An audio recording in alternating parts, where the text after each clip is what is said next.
Autre titre de l'actualité, l'unité antidrogue de la police de Charleroi vient de démanteler un réseau actif dans la vente de drogue dure.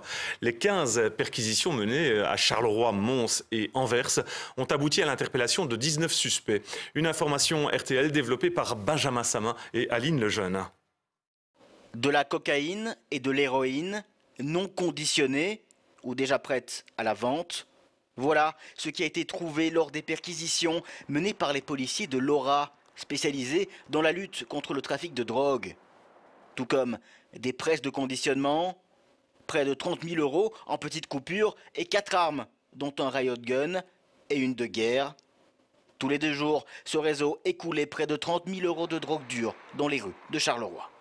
C'est dans les bureaux qui se trouvent juste ici que durant 6 mois, les policiers de l'Aura ont enquêté. Les 15 perquisitions ont eu lieu principalement à Charleroi, mais également à Mons et à Anvers.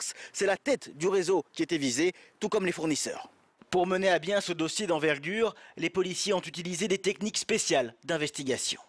Telles que les écoutes téléphoniques, telles que les observations, telles que parfois des techniques un peu plus pointues, telles que les écoutes directes ou des méthodes d'infiltration, etc. C'est un travail qui est réalisé en amont de l'intervention des policiers quand on réalise ce type ce vaste coup de filet, comme vous avez pu le voir dans le cadre de ce dossier. 15 lignes téléphoniques étaient sur écoute, et notamment celle de cet homme, Abdellah Sebar, condamné en 2009 à 5 ans de prison par la cour d'assises du Hainaut. Il avait fourni l'arme qui a tué en 2007 un boulanger à Marché-nos-Ponts. Selon nos informations, il est le dirigeant du réseau. Les inculpations pour la plupart de ces personnes concernent l'acquisition, détention, vente de produits stupéfiants, héroïne et cocaïne, avec circonstances aggravantes de faire partie d'une association.